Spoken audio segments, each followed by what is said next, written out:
أعوذ بالله من الشيطان الرجيم بسم الله الرحمن الرحيم وفي الأرض آيات للموقنين وفي أنفسكم أفلا تبصرون وفي السماء رزقكم وما توعدون فورب السماء والأرض إنه لحق مثل ما أنكم تنطقون صدق الله مولانا العظيم والصلاة والسلام عليك يا سيدي يا رسول الله والصلاة والسلام عليك يا سيدي يا حبيب الله والصلاة والسلام عليك يا سيدي يا شفيع المذنبين وعلى آلك وأصحابك يا سيدي يا رحمة للعالمين.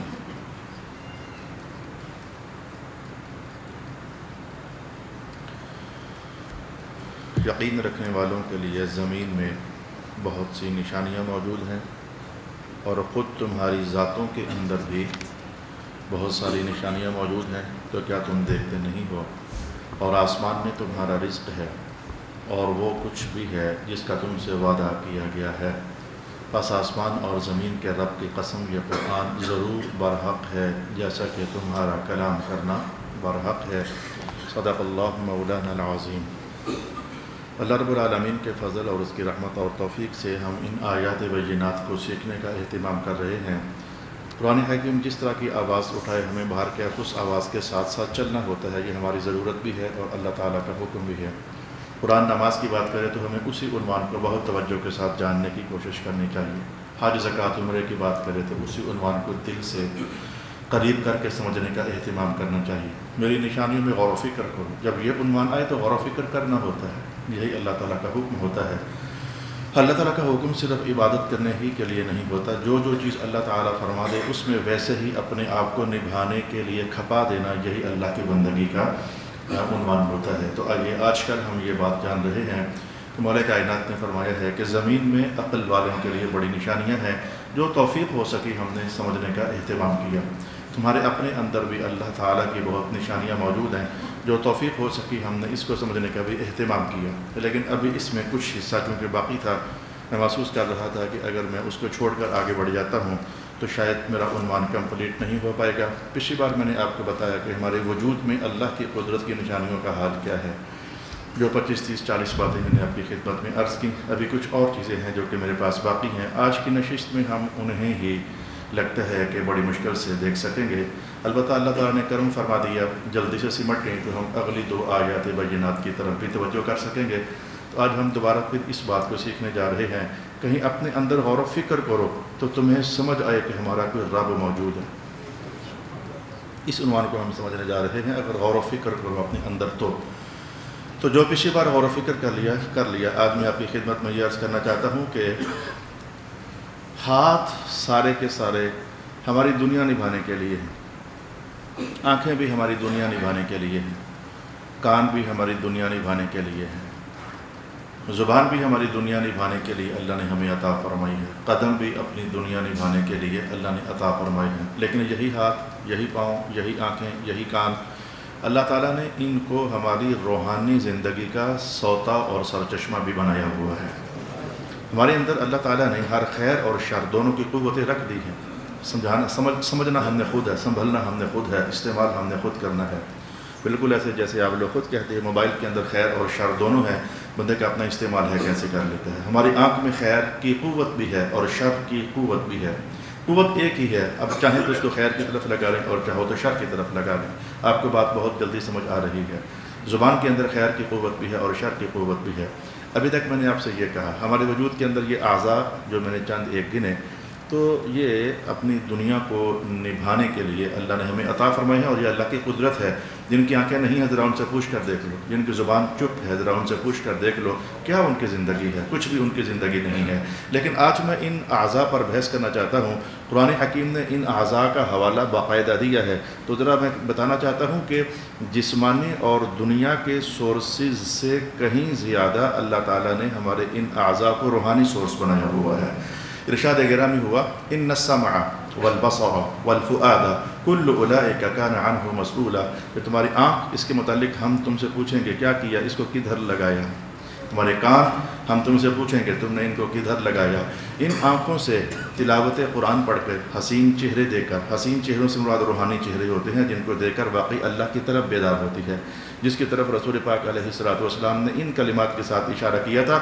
مومن بندے کی نشانی ہی یہ ہوتی ہے، چہرہ اس کا دیکھ رہے ہوتے ہو یا تمہیں اللہ آ رہا ہوتا ہے. تو ان آنکھوں سے خیر کمائی جا سکتی ہے تلاوت قرآن پر لگا کر. یہ روحانی سورس ہے، اسے کعبۃ اللہ کی زیارت کی جا سکتی ہے، روحانی سورس ہے. اپنی ماں کی ایک زیارت پر 2 حجوں کا ثواب کمایا جا سکتا ہے، اپنے باپ کی ایک زیارت پر 2 حجوں کا ثواب کمایا جا سکتا ہے. ان آنکھوں سے ہم خیر کے جو مراکز ہیں ان تک پہنچنے کے لیے رہنمائی حاصل کرتے ہیں. کان ہو کے آج آپ مجھ سے جو کچھ بھی لے رہے ہو، سن رہے ہو، شاید آپ کی آنکھیں وہ فائدہ آپ کو نہیں دے رہی جو آپ کے کان فائدہ دے رہے ہیں. آنکھیں بند بھی کر لیں آپ کا فائدہ چل رہا ہے، لیکن اگر کانوں میں انگلیاں ٹھونس لیں گے تو آپ کے لیے ہر خیر رک گئی، اس مجلس کی ہر خیر آپ کے لیے رک گئی. کتاب اللہ آپ کی سماعت میں جا رہی ہے، حدیث رسول آپ کی سماعت میں جا رہی ہے. الغرض ان آنکھوں کو رب کائنات نے نور کی کمائی کا ذریعہ بھی بنا دیا ہے. آج میں اسی پر بات کر رہا ہوں آپ سے. ان آنکھوں کو اور کانوں کو اللہ نے رحمت کی کمائی کا عنوان بھی بنا دیا ہوا ہے. اور اس سے بڑھ کر یہ کہ دنیا کی کمائی کے لیے آنکھ اور کان تو دیے ہیں، لیکن دل سے ہم کیا دنیا کما سکتے ہیں؟ مولا کائنات نے کہا ہم نے دل بھی تمہیں عطا فرمایا ہے.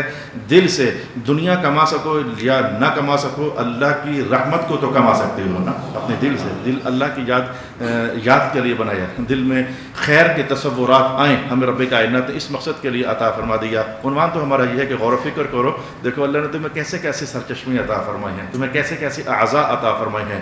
ان السمع والبصر والفؤاد كل اولئک كان عنه مسؤولا. بلکہ ایک مقام پر قرآن حکیم نے یہ بات بھی ارشاد فرما دی، الم نجعل له عینین، یعنی یہ بالکل وہ سٹائل ہے. یار تجھے سمجھ نہیں آ رہی تھی یہ جو مختلف موقع پر ہم انسانی لہجوں کے اندر تجھے سمجھ نہیں آ رہی تھی بچہ کپڑے گندے کر کے آ جائے تو بیٹا صاف راستہ تھا جو تیرے سامنے، تو پھر گندے راستے سے ہو کر آیا ہے. الم نجعل له عینین، تیری آنکھیں ہم نے بنائی نہیں تھی خیر دیکھنے کے لیے، تو پھر شر کی طرف چلا گیا. الم نجعل له عینین ولسانا، کیا تجھے زبان ہم نے نہیں دی تھی؟ پھر بھی تو چپ رہا، اپنے رب کی یاد کر کے تو کچھ کما نہ سکا، پھر بھی تو قرآن سے غافل رہا، تلاوت کر کے کچھ کما نہ سکا. الم نجعل له عینین ولسانا وشفتین، کیا تجھے 2 ہونٹ ہم نے نہ دیے تھے؟ کیا 2 لب نہ دیے تھے؟ یہ 2 لب حسن کا استعارہ ہے. ابھی گھر جا کر کاٹ کر دیکھ لو تصویر کے اندر، جو نظارہ بنے گا آپ کو سمجھ آ جائے گا. یہ 2 لب نہ ہو تو ہم شاید اپنے منہ سے بہت سارے حروف ادا نہ کر سکیں. یہ 2 لبوں کی بڑی برکات ہیں کہ ان سے ہم تلاوت کے صحیح مخارج، صحیح حروف ادا کر سکتے ہیں، ذکر الہی کے، درود و سلام کے صحیح مخارج اور ہم صحیح حروف ادا کر سکتے ہیں. تو قرآن ان باتوں کو اٹھاتا ہے. الم نجعل له عینین ولسانا وشفتین، تمہاری آنکھیں ہیں تمہیں دی، تمہاری زبان تمہیں دی. اللہ اکبر. شاید مرغیوں کو گلے میں رسا ڈال کر نہیں باندھا جاتا، انہیں کھلا چھوڑا جاتا ہے.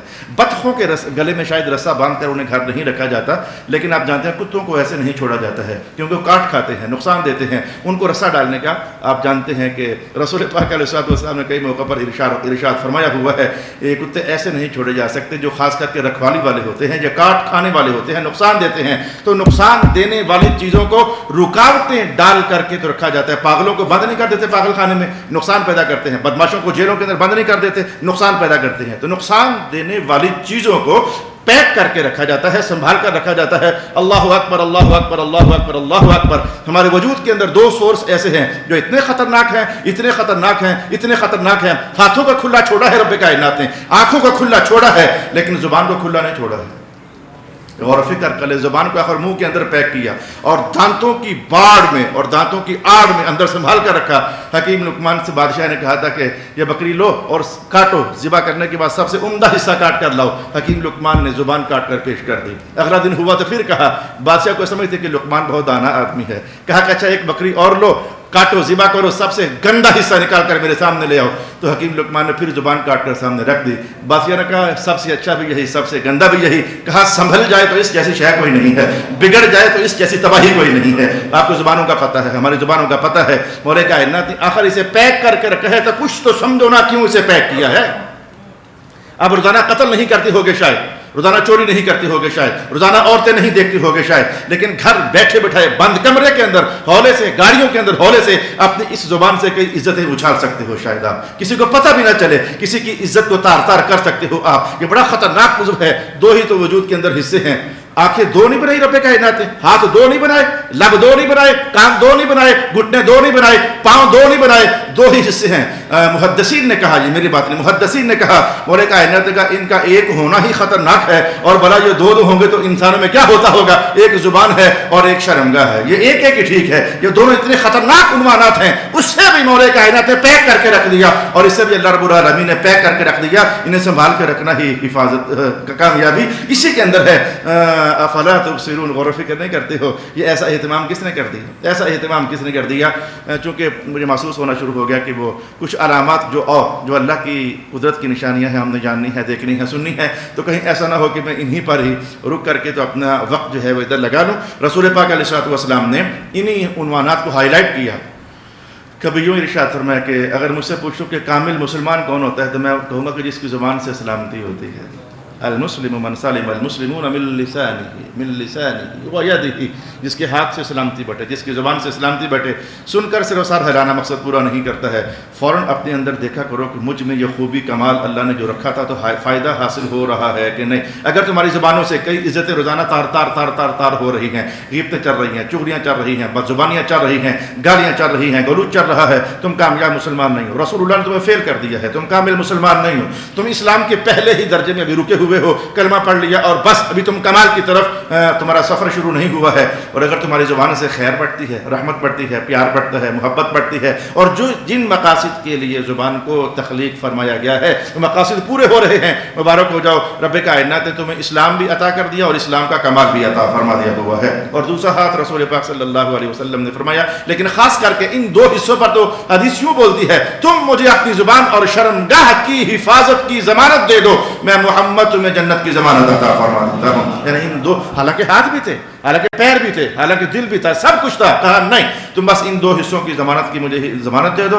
میں محمد تمہیں جنت کی ضمانت عطا کر دیتا ہوں. وفی انفسکم افلا تبصرون, دیکھو رب کائنات نے کیا کیا کیا کیا کیا کیا کیا کیا تمہیں عطا فرمایا ہوا ہے. اچھا اب میں چاہتا ہوں کہ جلدی سے کسی اور عنوان کی طرف بڑھ جاؤں, جلدی سے کسی اور عنوان کی طرف بڑھ جاؤں. ہمیں بہت کچھ سیکھنا ہے, ان آیات سے بہت کچھ سیکھنا ہے. اتنا کافی نہیں ہوتا, بڑی نشانیاں ہیں اللہ کی, غور بھی تو کرو کیا نشانیاں ہیں, ان کے مقاصد بھی تو جانو کیا نشانیاں ہیں. لفظوں کا ترجمہ پڑھ کر آگے چلا جانا, ثواب ہوا ہے لیکن مقاصد پورے نہیں ہوئے ہیں. ثواب اور شے ہوتی ہے, مقاصد اور شے ہوتے ہیں.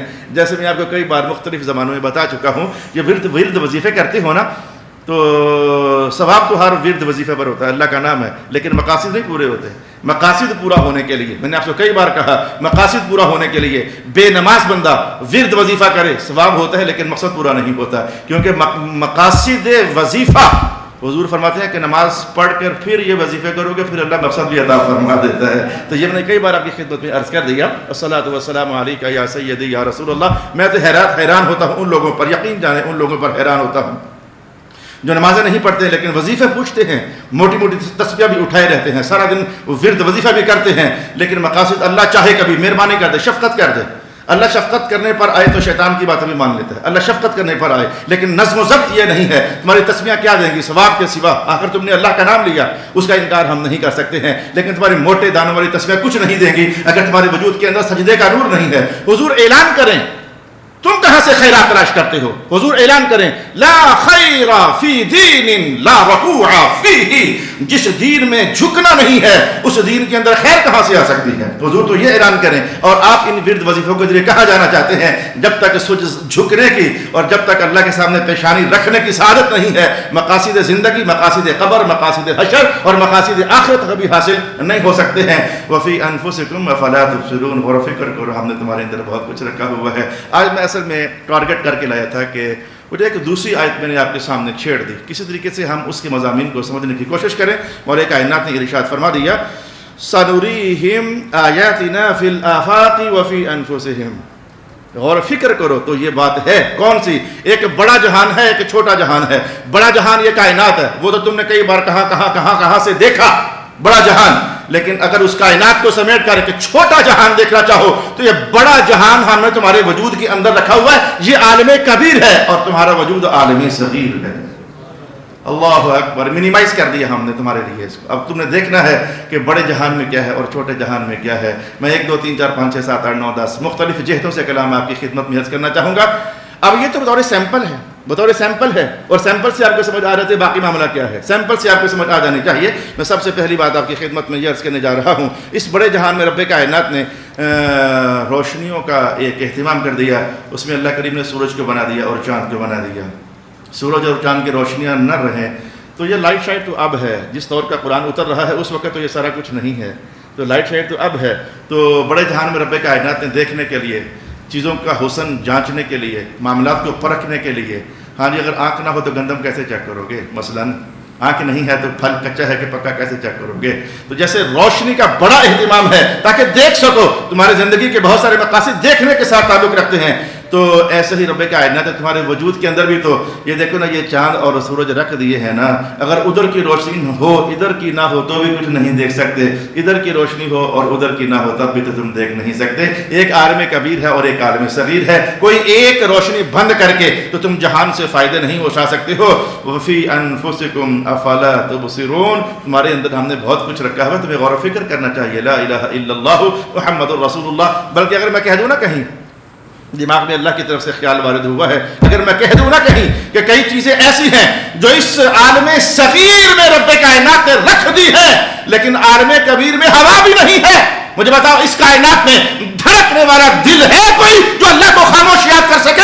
لیکن عالم صغیر میں رب کائنات میں دھڑکنے والا دل عطا فرمایا ہوا ہے، جس میں اگر زبان کام نہیں کرتی تو نہ کرے، آنکھ کام نہیں کرتی تو نہ کرے، کان کام نہیں کرتے تو نہ کرے، بندہ بے سود لیٹا ہوا ہو تو لیٹے لیٹے بھی جو اپنے خدا کو یاد تو کر ہی سکتا ہے۔ اس لیے رسول پاک علیہ الصلوۃ والسلام نے فرمایا افضل الذکر الخفی، افضل ترین ذکر تو یہ ہوتا ہے کہ بندے کسی کو پتہ ہی نہ ہو لیکن بندہ اپنے دل کے اندر اللہ کی یاد کا چراغاں کیے ہوئے ہے۔ تو عالم صغیر میں تو بہت کچھ اور بہت کچھ رب کائنات نے رکھ دیا، ایک روشنی کا اہتمام ادھر، ایک روشنی کا اہتمام ادھر۔ میں آپ کو تھوڑا سا آگے لے جانا چاہوں گا، یہ عالم کبیر میں کیا ہے؟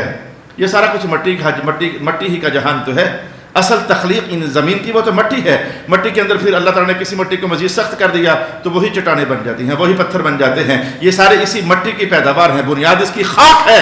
تو رب کائنات نے عالم کبیر کو بھی مٹی ہی سے بنایا، اور یہ تو قرآن پاک بولتا ہے، ٹھیک ہے اس کے تابع بہت ساری چیزیں اور بنا دی، تو اللہ نے اس عالم صغیر کو بھی تو مٹی ہی سے بنایا ہے۔ پچھلی بار آپ نے سن لیا تھا کہ جب وہ خون کا بوند بھر پانی، وہ جو خون سے نچڑا ہوا بوند بھر پانی ماں کے رحم میں پہنچ جاتا ہے تو 40 دنوں کے بعد اللہ تعالیٰ ایک فرشتے کے ہاتھوں چٹکی بھر مٹی بھجوا کر اس میں گون دیتا ہے۔ تو کہا عالم کبیر بھی مٹی سے ہے اور عالم صغیر بھی مٹی سے ہے۔ لا الہ الا اللہ محمد الرسول اللہ۔ لیکن دیکھو میں نے پھر کہا کہ عالم کبیر میں بہت ساری چیزیں روحانیت کے ساتھ تعلق رکھنے والی شاید ایسی نہیں ہوگی جو کہ عالم صغیر میں رب کائنات نے رکھ دی ہے۔ یہ مٹی سے بننے والی کائنات یہ جب سے ہے زمین ہی ہے، زمین پر ہی ہے، زمین ہی ہے، لیکن عالم صغیر جو مٹی سے بنا ہے، اور ایک کائنات کا محمد کے تابع دار ہو جاؤ، اللہ تمہیں عرشی ملائکہ سے بھی زیادہ اونچا مقام عطا فرما دے گا۔ زمین آج بھی ادھر ہے لیکن یہ عالم صغیر جو ہے کبھی ایسا ہوتا ہے کہ فرشتے اس کی خاک راہ کو تلاش کر رہے ہوتے ہیں۔ یہ عالم صغیر کبھی ایسا ہے مٹی سے بنا لیکن فرشتے اس کے پیچھے چل رہے ہوتے ہیں۔ یہ عالم صغیر میں اللہ نے بڑی برکتیں رکھی ہوئی ہیں اور بڑی برکتیں رکھی ہوئی ہیں۔ نمبر 3 پر آپ کی خدمت میں عرض کرنا چاہوں گا کہ عالم کبیر میں سمندر ہے، پانی ہے، بہت سارا آپ کو نظر آتا ہے، تو رب کائنات نے عالم صغیر کے اندر بھی تو آپ جانتے ہیں کہ رطوبتیں تو رکھی ہوئی ہیں۔ یہ وہ کبیر ہے تو اسی حساب سے اس کا پانی ہے، اور یہ عالم صغیر ہے تو اس کے اندر جو پانی ہے، رطوبتیں ہیں، اللہ رب العالمین نے اسی حساب سے رکھی ہوئی ہیں۔ اور میں عرض کرنا چاہوں گا کہ نمبر 4 پر جلدی سے بولوں، میں نمبر 4 پر آپ سے بولوں کہ عالم کبیر کے اندر اللہ نے ہواؤں کا نظم و ضبط قائم رکھا ہے۔ تو کیا ناک کے ذریعے تمہارے وجود کے اندر ہواؤں کا آنا جانا رب کائنات نے نہیں رکھا ہے؟ کیا تمہارا نظام تنفس نہیں ہے؟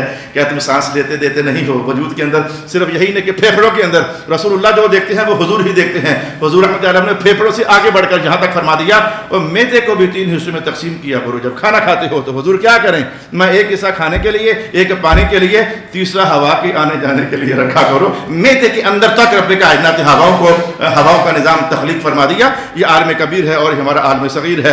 عالم کبیر کے اندر حرارت پیدا کی ہوئی ہے رب کائنات نے، جس کے سورس الگ الگ ہیں، حرارت پیدا کی ہوئی ہے. انسانوں تمہارے وجود کے اندر کون سا تنور ایسا جل رہا ہے؟ سردیوں کے یخ موسم میں سانس لیتے ہو ٹھنڈا یخ ہوتا ہے، باہر نکالتے ہو تو کوئکلی فوری وہ گرم ہو چکا ہوتا ہے. یہ اندر آگ کس نے رکھی ہوئی ہے؟ تمہارے پتا چھوٹا سا ہوتا ہے، رب کائنات نے تمہاری انگیٹھی اس پتے کو بنا دیا ہوا ہے جس سے گرمی نکل کر کے تمہارے پورے وجود کو ہیٹ اپ کر دیتی ہے. اور جو نظم و ضبط جیسے ہونا چاہیے. عالم کبیر کے اندر بھی حرارت کا نظام رب کائنات نے رکھا ہوا ہے، اور عالم صغیر کے اندر بھی اللہ نے نظام.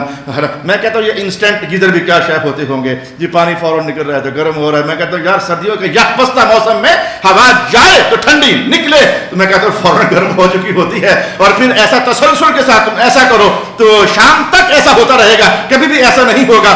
باہر کی ٹھنڈی ہوا نے اندر کی گرمی کو ٹھنڈا کر دیا. اب جب ہوا جا رہی ہے اور نکل رہی ہے ٹھنڈی ہی ٹھنڈی ہے. کہا نہیں، تم دن بھر میں لاکھ سانس بھی لوگے، ٹھنڈی ہوا لیتے جاؤ گے، گرم ہوا وجود سے نکلتے چلی جاتی ہے. لا الہ الا اللہ محمد الرسول اللہ وفی انفسکم افلا تبصرون. تمہیں غور و فکر کرنا ہے کہ رب کائنات نے تمہیں کیا تخلیق فرما دیا ہے. اچھا، عالم کبیر کے اندر رب کائنات نے نہریں جاری فرما دی ہیں، بڑی نہریں ہیں، نہریں جاری کر دی ہیں. اور کیا عالم صغیر کے اندر خون کی نہریں جاری نہیں کی ہوئی ہیں؟ یا خون چھوٹی چھوٹی شریانوں کے اندر گھس کر کے چھوٹی چھوٹی نالیوں کے اندر، وہاں جہاں ہمیں بعض اوقات وہ خون کی نالیاں نظر ہی نہیں آتی ہیں، وہاں بھی تمہیں خون پہنچا ہوا نظر آئے گا. اب چھوٹا سا کٹ سر سے لے کر پاؤں تک ہر حصے میں لگا کر دیکھو، کہیں نہ کہیں تمہیں خون کا سر چشمہ کوئی نہ کوئی جاری ہوتا نظر آ ہی جائے گا. تو نہریں ادھر بھی جاری ہیں اور نہریں ادھر بھی جاری ہیں. اگر آپ کو اس کا کوئی قرآنی حوالہ پیش کر دو تو میں قرآن پاک میں کم از کم اتنا تو آپ سے کہہ سکتا ہوں، مرج البحرین یلتقیان، دو سمندر ملتے ہیں.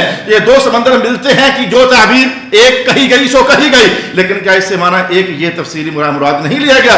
مرج البحرین، دو سمندر ملے تھے، ایک سمندر حیدر مولا تھے اور ایک سمندر سجدہ زہرا تھے. کیا اس میں سے موتی نکلے؟ حسن بھی موتی ہے، حسین بھی موتی ہے. یہ باہر تو ہے، رب کائنات اس وجود کو کہیں نہ کہیں باہر قرار تو دیا ہے. اس وجود کو کہیں نہ کہیں کسی نہ کسی مقام پر کسی نہ کسی فرد کامل میں رب کائنات اس کو باہر تو قرار دیا ہے. تو نہریں ادھر بھی جاری ہیں، نہریں ادھر بھی جاری ہیں. جب میں یہ پڑھ رہا تو میرے دل میں خیال آیا، فوری خیال آیا. میں نے کہا کچھ نہریں پنجاب میں چلے جاؤ تو ان کی نہروں کا پانی نہانے کے قابل شاید ہو سکتا ہے لیکن پینے کے قابل تو نہیں ہوتا. لیکن اگر سوات کی طرف چلے جاؤ تو پانی پیا بھی جا سکتا ہے. میں نے کہا مولا کہہ رہا ہے یہاں تو نہریں دو طرح کی ہیں، کچھ نہریں پینے کے قابل، کچھ پینے کے قابل نہیں. مولا عالم صغیر میں کچھ ہے، میرے پاس کتاب میں موجود نہیں تھا. یہ قرطبی کا بیان آپ کو سنا رہا ہوں، قرطبی کا بیان سنا رہا ہوں. جو قرطبی کا بیان تھا وہاں میرے پاس یہ سوال نہیں تھا، جواب بھی نہیں تھا. مولا عالم صغیر میں کچھ ایسا ہے کہ دونوں طرح کی نہریں ہوں، پینے کے قابل بھی نہ پینے کے قابل بھی. کہا ہاں، اگر عالم کبیر میں یہ دوہرا نظم و ضبط ہے تو عالم صغیر کے اندر بھی دوہرا نظم و ضبط ہے. خون کی نہریں ہیں، تم پی نہیں سکتے ہیں، لیکن تمہاری ماں کی چھاتی میں دودھ کی نہر تو پی سکتے ہو نا. یہ تو رب کائنات رکھی ہے، اس کا پانی تم پی سکتے ہو. وفی انفسکم افلا تبصرون. بہت کچھ ہے تمہارے اندر، تمہیں سوچنا چاہیے. بہت کچھ ہے تمہارے اندر، تمہیں غور و فکر کرنا چاہیے. الصلاۃ والسلام علیک یا سیدی یا رسول اللہ وعلی آلک واصحابک یا سیدی یا حبیب اللہ. ایک مفسر نے کہا کہ عالم صغیر میں تو یہی ہے کہ صرف نہریں ہی نہیں ہیں، پانی سٹاک بھی ہوتا ہے. سمندر، چشمے چھوٹے چھوٹے، حوض چھوٹے چھوٹے. عالم کبیر تو پانی سٹاک بھی ہوتا ہے. تو عالم صغیر میں کہیں ہے. تو اس مفسر نے سوال اٹھا کر کہا یہ تمہارا مسانہ کیا ہے؟ پھر تمہارا مسانہ کیا ہے؟ کیا اس میں پانی کے آنے اور جانے کا ماحول تو نہیں ہے؟ اس میں پانی کے سٹاک ہونے کا ماحول بھی تو ہے نا. اور کسی وجود میں تو وہ اگرچہ یہ جو اونٹ ہے، اونٹ اس میں آپ کو پتہ دو میدے ہوتے ہیں. ایک میدا جو سرکولیشن کرتا ہے ڈیلی ویجز پر، اور ایک میدا اسپیشل پانی سٹاک کرنے کے لیے رب کائنات نے صرف اس وجود کے اندر پیدا کر دیا، کسی اور وجود کے اندر نہیں. پانی سٹاک کرنے کے لیے یہ لمبے لمبے سفر ریگستانوں کے جب یہ چلتا ہے، گرمی کا موسم ہو، اگر اس کے جینون میدے سے پانی ختم ہو جائے تو ٹرانسفر ہوتا ہے پانی ادھر سے پانی ادھر ٹرانسفر ہوتا ہے. اور اس پانی کا حوالہ تو حدیث پاک میں آتا ہے. غزوہ تبوک کے موقع پر جب پانی ختم ہو گیا تو صحابہ نے کہا کہ اونٹ ذبح کرتے ہیں، اس کا سٹاک پانی پیتے ہیں. جناب عمر کو اطلاع ہو گئی کہ حضور سفر پہلے ہی لمبا ہے، دور جانا ہے، تو اگر اونٹ بھی راستے ہی میں کھپ گئے تو پھر سفر کیسے طے ہوگا. تو حضور سمجھتے تھے عمر کیا کہنا چاہتے ہیں، لیکن کہا اچھا بتاؤ کیا کریں پھر. اللہ اللہ اللہ اللہ، کیا کہیں پھر، کیا کریں پھر؟ کیا حضور کرنا کیا ہے؟ جو تھوڑا بہت بچہ کچھ پانی ہے جمع کر کے دعا کر دیں، اللہ تعالیٰ ہمیں اونٹوں کی طرف جانے ہی نہیں دے گا، آپ کی دعا سے وہی پانی سب کا پورا ہو جائے گا۔ اور حضور جانتے تھے کہ کہنا کیا چاہتے ہیں، لیکن کہا چل ٹھیک ہے عمر اکٹھا کرو پانی۔ حضور نے پانی اکٹھا کروا لیا اور بس جو دم کرنا تھا کیا، جو پینا تھا پیا، جو پانی اندر ڈالنا تھا ڈالا، اور اس کے بعد سفر میں آتے ہوئے اور جاتے ہوئے وہ پانی تھا کہ چھاگلیں ختم ہونے کا نام ہی نہیں لے رہی تھی۔ وہ تو میں نے کہا تمہارے وجود میں رب کائنات ہے جو عالم کبیر میں رکھا، عالم صغیر میں رکھا، کہیں تو کچھ اور ہی زیادہ رکھ دیا۔ اللہ اکبر وفی انفسکم افلا تبصرون۔ پہاڑوں کا نظم و ضبط ہے، پہاڑوں کا نظم و ضبط ہے، لا الہ الا اللہ۔ پہاڑ کس لیے پیدا کیے گئے؟ حدیث میں آتا ہے کہ پہاڑ زمین مٹی سے بنی تھی، کمزور تھی، اس میں ٹھہراؤ نہیں تھا، پانی کے اوپر رکھی گئی تو یہ ہلتی رہتی تھی، تو اس کے ہلنے جلنے کو، اس کی کمزوری کو ختم کرنے کے لیے وَجَعَلْنَا الْجِبَالَ أَوْتَادًا، ہم نے کیل ٹھونک دیے، اس کا نرم وجود جو ہے وہ جامد حالت میں ہو گیا، حرکتیں ختم ہو گئیں، اس کو مضبوط سہارا مل گیا۔ تو پہاڑوں کا نظم و ضبط کہاں سے نکالیں؟ کہا تمہاری ہڈیاں وجود میں اگر تم صرف گوشت کے بنے ہوئے ہوتے تو آپ کوئی گوشت کا لمبا ٹکڑا جسم سے کاٹ کر جانور کے اسے کھڑا کر کے دکھا دو، لمبا ٹکڑا کاٹ اسے کھڑا کر کے دکھا دو، نہیں کر سکو گے، اپنا بھی نہیں کر سکو گے۔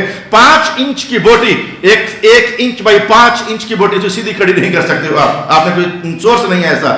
لیکن مولا کائنات ہے کہ ہم نے پھر ہڈیاں تمہیں عطا فرمائی ہیں، یہ ہڈیاں وہی کام کر رہی ہیں جو مٹی کے اندر پہاڑ کام کر رہے ہیں، بلکہ ان ہڈیوں کے اندر اور بھی بڑی ساری باتیں ہیں۔ اگر یوں نہیں سمجھتے، میں کہتا ہوں آپ کے سر کی شکل غور نہیں کر سکتے پہاڑ سے کتنی ملتی جلتی ہے، اپنا گوڈا فولڈ کر لو تو جو شکل بنتی ہے یہ اے ٹائپ شکل بنتی ہے، تو پہاڑ کی شکل کیا تمہیں نظر نہیں آ سکتی ہے؟ کہا وفی انفسکم افلا وفی سنریہم فی آیاتنا فی الآفاق وفی انفسہم۔ مولا کائنات نے جو آفاق میں نشانیاں پھیلا دی ہوئی ہیں ہمارے وجود کے اندر بھی رکھی ہوئی ہیں، ذرا غور کرو، تمہیں غور و فکر کرنا چاہیے۔ وفی انفسکم افلا تبصرون۔ اللہ اکبر۔ 15واں سپارہ مجھے یاد آ گیا، یہ اللہ کی طرف سے رحمت کی واردات ہے میرے لیے۔ 15واں سپارہ یاد آ گیا، مولا کائنات نے کہا وَإِن مِّن شَيْءٍ إِلَّا يُسَبِّحُ بِحَمْدِهِ۔ یہ کائنات میں جو تمہیں یہ نظر آتے ہیں، یہ پتے ہیں، یہ درخت ہیں، یہ پہاڑ ہیں، یہ چٹانیں ہیں، یہ گیٹے ہیں، یہ اللہ کی تسبیحیں کرتے ہیں۔ عالم کبیر میں تسبیحوں کا نظام ہے، اللہ کو یاد کرنے کا نظام ہے۔ تو کیا عالم صغیر میں بھی کچھ ہے؟ ہاں، رب کائنات تمہیں اللہ کا ذکر کرنے کے لیے زبان بھی عطا فرمائی ہوئی ہے، تمہیں اللہ کا ذکر کرنے کے لیے دل بھی عطا فرمایا ہوا ہے۔ عالم کبیر میں تسبیحات چلتی ہیں، لیکن میں پھر کہوں گا عالم صغیر میں کچھ زیادہ ہے۔ ادھر تسبیحوں کا حوالہ قرآن نے دیا، اللہ کے ذکر کا حوالہ قرآن نے دیا، لیکن قرآن کی تلاوت کا حوالہ تو نہیں دیا ہے نا۔ اس عالم صغیر میں ذکر بھی چلتا ہے، تسبیح بھی چلتی ہے، حمد بھی چلتا ہے، اور لگی آتا مصطفیٰ کریم پر درود و سلام بھی چلتا ہے، قرآن کا پڑھنا بھی چلتا ہے۔ اس عالم صغیر میں تو رب کائنات نے زیادہ زیادہ زیادہ زیادہ زیادہ ادھر عالم کبیر میں دیکھو، ادھر عالم صغیر میں دیکھو۔ جناب علی کی روایت اچانک یاد آتی ہے، فرماتے ہیں ہم عصر کی نماز کے بعد، کئی بار ایسا ہوا حضور کے ساتھ ہم واک کیا کرتے تھے، عصر کی نماز کے بعد واک کرتے تھے، تو واک کرتے کرتے ہم جب بھی اس پہاڑ کے سامنے سے گزرتے، مجھے تو وہ چٹان یاد ہو گئی ہے، مجھے پتھر یاد ہو گیا ہے۔ جناب علی فرماتے ہیں مجھے پتھر یاد ہو گیا ہے، جب بھی ہم یہاں سے گزرتے تھے تو اندر سے آواز آتی ہوتی تھی الصلاۃ والسلام علیک یا رسول اللہ، السلام علیک یا حبیب اللہ، یہ آواز آتی ہوتی درود و سلام کی۔ اگر عالم کبیر محمد مصطفیٰ پر درود و سلام پڑھتا ہے تو دنیا والوں تمہارے عالم صغیر کے اندر یاد محمد کیا نہیں رکھی گئی ہے؟ ہاں جی رکھی گئی ہے، اس کے اندر بھی رب کائنات نے درود و سلام پڑھنے کا سورس پیدا کیا ہوا ہے۔ عالم کبیر میں رب کائنات نے درخت پیدا کر دیے، شاخیں پیدا کر دی، درخت پیدا کر دیے، شاخیں پیدا کر دی، گھاس پھوس پیدا کر دیا، گھاس پھوس پیدا کر دیا۔ میں کہتا ہوں کہ ائمہ حدیث نے کہا کہ درخت پیدا کر دیے، انسان کے شجر ہی تو ہے، شجر طوبہ ہی تو ہے، انسان کے شجر طوبہ ہی تو ہے۔ استاد جی ہم نہیں مانتے، یہ شجرے کیا ہوتے ہیں؟ یہ شجرے کیا ہوتے ہیں سونیو؟ میں کس کا بیٹا؟ ہمیں چھوڑو، ہمارا کیا شجرہ ہونا ہے؟ وہاں سے شروع کرتے ہیں، حسن حسین کس کے بیٹے؟ جناب زہرا کے۔ جناب زہرا کس کی بیٹی؟ جناب رسول اللہ کی۔ یہی شجرہ ہوتا ہے۔ تو انسان کے آباء و اجداد کو بیان کرنا یہ شجرہ ہی تو ہوتا ہے، اور اس شجرۃ عربی زبان میں درخت کو کہا جاتا ہے۔ جیسے درخت کی ہر شاخ پیچھے مڈ سے جڑی ہوئی ہے، درخت کا ہر پتا کہیں پیچھے مڈ سے جڑا ہوا ہے، یہ شجرے یہی تو ہوتے ہیں۔ روحانی سلاسل کے اندر شجرے یہی تو ہوتے ہیں، میرے مرشد وہ، ان کے مرشد وہ، سلسلہ جا پہنچا رسول اللہ تک۔ تو رب کائنات نے انسان کو شجر ہی تو بنایا ہے۔ اللہ اکبر۔ رات کو میری بیٹی مجھ سے پوچھتی ہے کہ یہ بچوں کو قرآن پاک نے کیا کہا؟ میں نے کہا رب کائنات نے قرآن حکیم میں بچوں کو ثمرۃ کہا، ثمراتن کہا، یہ بچے جو ہیں یہ انسان کا پھل ہوتے ہیں، تو پھل تبھی ہوتا ہے، درخت ہوگا تو پھل ہوگا نا، یعنی والثمرات والثمرات، یہ پھل ہے انسان، ہم اپنے ماں باپ کے پھل، ہمارے بچے ہمارا پھل، اس پر حدیث کے الفاظ کہے جا سکتے ہیں، لیکن ذرا آگے بڑھ جاؤ تاکہ آج میں اس عنوان کو سمیٹنے کی کوشش کر ہی لوں۔ صلی اللہ علی حبیبہ محمد وعلی آلہ واصحابہ اجمعین۔ اچھا گھاس رہ گئی، گھاس رہ گئی، اور یہ بال کیا ہے تمہارے جسم میں سارے؟ یہ میرا بیان نہیں ہے، علامہ قرطبی کا بیان ہے، جن لوگوں کو توفیق دی رب کائنات ہیں، یا ان کا بیان ہے۔ اللہ اکبر اللہ اکبر، یہ گھاس کیا ہے؟ یہ تمہارے وجود کے اندر، عالم صغیر کے اندر یہ بال سارے گھاس ہی تو ہیں۔ حضرت سعدی نے کہا تھا، مجھے ایک نوجوان سے اللہ کی محبت بڑا پیار ہو گیا، لیکن وہ لفٹ نہیں کراتا تھا۔ جب اس کے منہ پر گھاس پھوس اگ آئی نا، اب وہ میری طرف آئے تو میں نے اسے کہا، پتر اب ہماری گرمی، عشق کی گرمی ٹھنڈی ہو گئی ہے، اس وقت اللہ کی طرف سے عطا کا کچھ حصہ تھا تیرے نام، لیکن تو نے اپنے آپ کو محروم کر دیا۔ لا الہ الا اللہ محمد الرسول اللہ سنریہم آیاتنا فی الآفاق، سنریہم آیاتنا فی الآفاق۔ بھائیوا کا بھلا ہو، کئی بار مجھے بہت تیز بولنا پڑتا ہے، دقت تو آپ کو ہوتی ہوگی، بعض اوقات تیز بولنے سے دقت تو ہوتی ہوگی، لیکن میں پریشان ہوتا ہوں کہ 30 منٹوں میں کیا چھوڑوں کیا رکھوں، تو گزارا چل جاتا ہے۔ اب تو بڑے سال ہو گئے آپ کے میرے ساتھ چلتے چلتے، ویسے بھی بندے کو پریکٹس ہو جاتی ہے کہ اپنی خطیب کی بات کیسے سمجھنی ہوتی ہے، پریکٹس ہو جاتی ہے۔ اللہ تعالیٰ جو باقی چند صفحے سپارے ہمارے رہ گئے ہیں، دعا بھی رکھو، طلب بھی رکھو، جستجو بھی اپنے اندر سجاؤ، جستجو بھی سجاؤ۔ مولا وہ دن کب آئے گا کہ ہم والناس سن کر تیرے پاس آئیں گے؟ اللہ تعالیٰ میرا اور آپ کا حامی و ناصر و آخر دعوانا الحمدللہ رب العالمین۔